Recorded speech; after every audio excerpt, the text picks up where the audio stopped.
Alright. Guys, ito next natin na reason for selling ng mga kapwa Pinoy natin dito, yung mga car owners, is need cash. Okay? Need cash. Bakit? Bakit nga ba need cash? Kasi ano yung usual reason bakit need cash ng mga car sellers? Usually, mga sa hospital, mga ganun, sa school. Medical funds. Yes, mga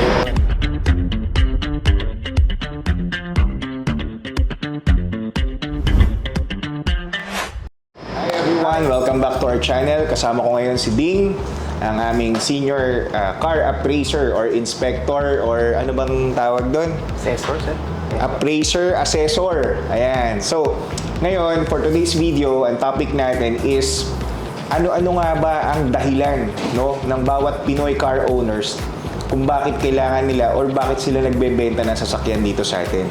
So, explain namin sa inyo isa-isa. Nag-prepare kami ng list, siguro mga 6 yon. Prepare na, papakita namin sa inyo one by one kung ano-ano yung major reasons bakit nagbebenta ng sasakyan yung mga car owners dito sa atin sa Ugarte Cars Manila. Okay, so samahan nyo kami and please panoorin nyo to hanggang dulo para ma-check nyo yung mga photos ng mga customers na nagbenta na ng sasakyan dito sa amin sa Ugarte Cars Manila. Okay?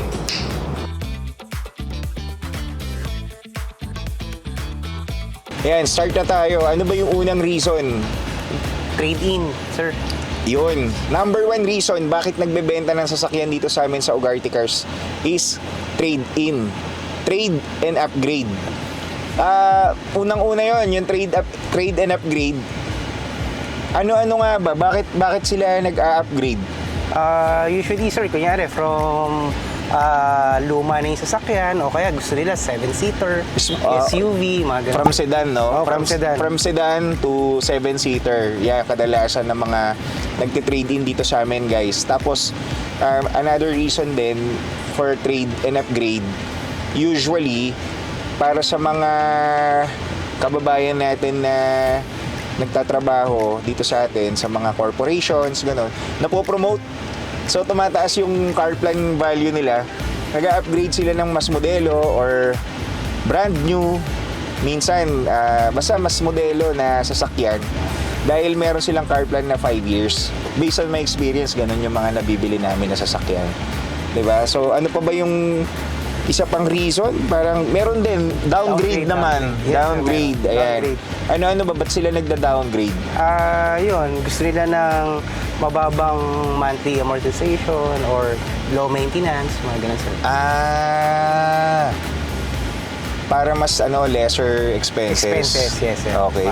Based on my experience naman, yung mga nagda-downgrade, usually, from SUV, kaya sila nagpapalit ng sedan kasi yung mga anak nila nasa ibang bansa na.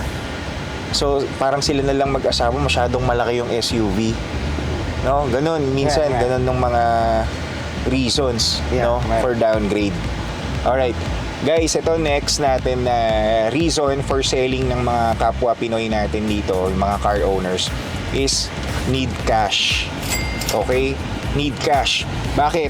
Bakit nga ba need cash? Kasi ano yung usual reason bakit need cash ng mga car sellers? Sir, usually, mga sa hospital, mga ganun, sa school. Medical funds. Yes, mga yun. funds. Merong guys parang 3 reasons. Unang-una, yung mga medical emergency fund, yung breadwinner sa family, kasakit.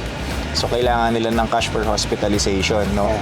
Next is, meron din tayong tinatawag na business funds naman. Ito maganda to, parang mga smart seller. Kailangan nila ng cash. So, yung personal car nila, talagang although masakit sa feelings na na-attach ka na doon sa kotse mo, ibebenta mo pa rin para meron kang kapital sa negosyo.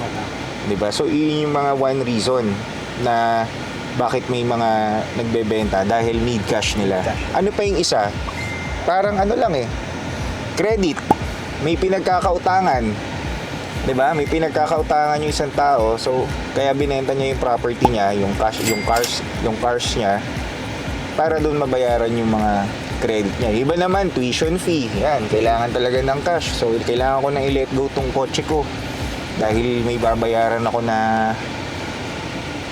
Iba, sir, emergency. property, real estate. Oh, So, from kotse, nag-i-invest Sa mga, kunyari, sa bahay, gano'n, sa lupa. sa real estate na lang. O yun, may mga nagbebenta ng sasakyan dahil bibili sila ng lupa. Dagdag sa... Smart decision yun, no? Parang from liability to asset. Yes, sir. Yun ang ginagawa nila. Okay, next. Next reason is yung payoff amount na sa bangko. Ito yung mga existing car loan. Ang dami natin ganito, yung mga pinipay off natin sa banks, di ba? Yes, sir. Ano yung reason bakit kailangan nilang ibenta, i-pay off sa bangko? Dahil Yung iba, sir, gusto na nila ng bagong unit. Yung iba naman, hindi na kayang bayaran.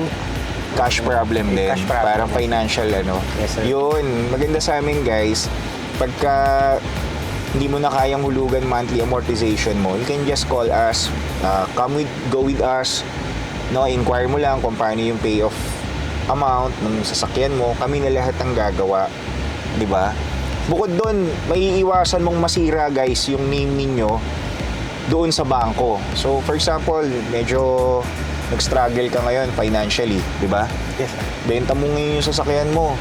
Tapos, after 2 years, naka-recover ka na sa work or sa business, you can buy another car. Ayos yung pangalan mo dun sa bangko, di ba? Wala kang hit sa, Oo, maganda. Ayun, yung, syempre, good credit ka, tsaka avoid yung replevin. Kasi once, guys, na masira po tayo sa bangko, in any loan to, car loan, personal loan, cash loan, affected na po lahat. Hindi na po tayo makakapag-loan sa lahat ng tatlong sinabi ko. Pagka isa doon, nagkaroon tayo ng hit sa bangko. Okay? So, ang next reason natin, guys, is migration. Ito, napakadami natin mga seller, no? Ang mga nabili na natin na auto na nag-for good sila, guys, yung mga kababayan natin dyan na nasa ibang bansa. Nag-for good sila, no? Sa US, basta sa other countries, family nila, so they need to sell their car. Wala nang gagamit kasi wala nang pag-iwanan. Yeah, oo, wala nang paggagamitan. Tsaka maganda doon, pag nabenta nila yung sasakyan dito, katulad sa amin, meron silang spot cash na parang bagong panimula doon sa other country. Di ba? Pag nagsimula ka sa ibang bansa, Yes, sir. meron kang bit-bit na cash na kasi nagdi-dispose ka na ng mga properties mo rito sa Philippines. Di ba? So, yun yung another reason. Marami tayong mga kababayan na nagbebenta ng auto dahil nagmamigrate sila. Or yung iba naman, wala lang talagang gagamit, no? Yung mga kaibigan nating OFW po dyan, ang dami nag-PM sa akin, Sir Lloyd, wala kasing gumagamit, naguhulog ako eh. So, tinatapos natin yung sasakyan, di ba? Kino-convert nila sa cash. Yes, sir. Another reason, guys, is yung ating tinatawag na repair cost elimination, no? Ito yung para hindi na sila gumastos dun kasi, for example, ginagamit nila yung kotse, nagka-problema, malaki yung gagastusin dun sa repair. For example, yung air conditioning system, ganun, medyo tight ang budget, napapaisip sila na ibenta na lang, kumuha na lang ng bago, no?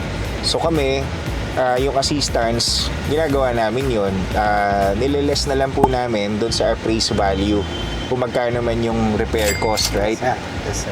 Tapos, syempre at the same time, yung iba, hindi na afford yung yung maintenance.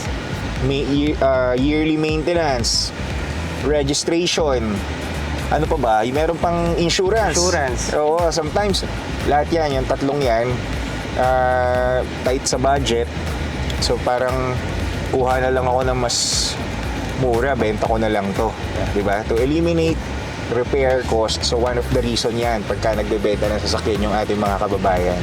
Diba? Dito sa Pilipinas. Ito guys, last, parking problem. Ito parang naka-encounter ka na ba? Nakabili ka na ng mga... Wala na po kasi kami mapag-parkingan eh. Actually, sir, yung iba ang client natin, sa condo nakatira. So, Oo. limit lang yung parking nila. May binili silang bago. So, didispose sila yung luma nila. Tama. Parang lumipat sila na bagong bili yung condo nila. Bagong bili. Tapos dalawa yung sasakyan nila. Okay. So yun guys, parang rich kid problem no? Hindi naman. mga well-off, di ba? Sobra-sobra yung sasakyan. So, parking problem. Bumili ng townhouse. Yung household, imagine, 3 lang sila. Ang sasakyan, 4. Di ba? So, saan nila paparada? Kaya yung iba, napapaisip na i-liquidate na lang. Di ba? Yun yung parking problem, last reason natin sa pagbenta ng sasakyan ng mga kababayan natin.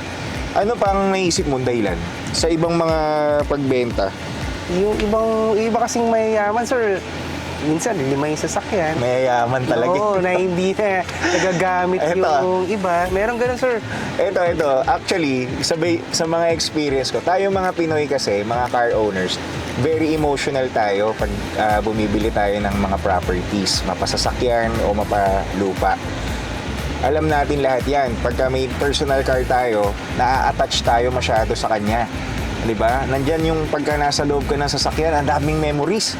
Kung 10 years mong ginamit yung sasakyan, nandyan yung binasted ka ng nililigawan mo. Or sinagot ka ng nililigawan mo. Sinabon ka ng parents mo, diyan ka umiiyak inside your car. Napakadaming memories ng sasakyan, di ba? So minsan, isa sa reason bakit nagbebenta ng sasakyan, may sad memories. Sad to say, may sad memories yung ayoko maalala yung ex ko, pare, kaya kailangan ko na ibenta tong Mustang ko. Di ba, may mga ganun. Yung iba naman, gusto ko na ibenta tong Fortuner namin kasi naaalala ko lagi yung tatay ko nung nabubuhay pa siya. May mga ganun. So, very emotional tayo mga Pilipino when it comes to car ownership. Meron di ba? tayo, sir, na-encounter, sir, yung mag-girlfriend, kakasal na sila, di ba? Oo. Tapos yung boat unit nila, ibebenta nila. Oo. Tapos bibili sila ng isang... Mag-unite naman. Oo, Ang ganda ng istorya nun. Tag-isa silang kotse, bebenta nila parehas since ikakasal na sila, mag-unify ng sariling ba. Ang ganda, yun ang good memories, guys, di ba? Ang ganda. So yun, guys, pagka meron kayong mga relatives or friends na plano magbenta ng sasakyan, tawagan nyo lang po kami dito sa Ugarte Cars Manila. If you want a fast, safe, and with a high appraised value, just visit us here at Fisher Mall, upper basement, Quezon Avenue, Quezon City. So, thanks for watching, guys. I'm with Mark. Hanapin nyo lang siya pagka magpapa-appraise kayo ng sasakyan. Kasama natin ang ating senior mechanic, chief mechanic na si Charlie. And syempre with Jello, our videographer.